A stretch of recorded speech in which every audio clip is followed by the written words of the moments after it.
Market टॉपला गेलं की विकायचं आणि खाली आलं की घ्यायचं.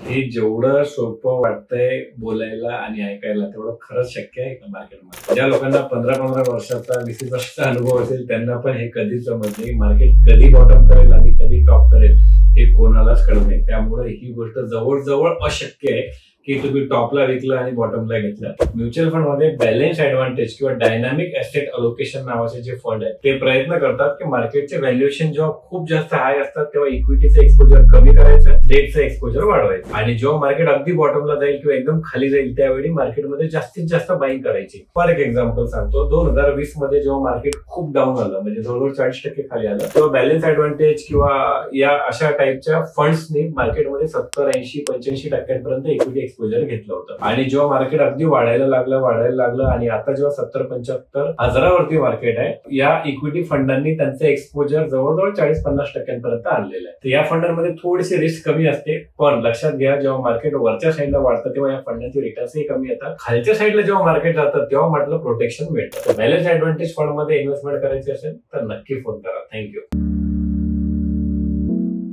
Mutual fund investments are subject to market risks. Read all scheme-related documents carefully.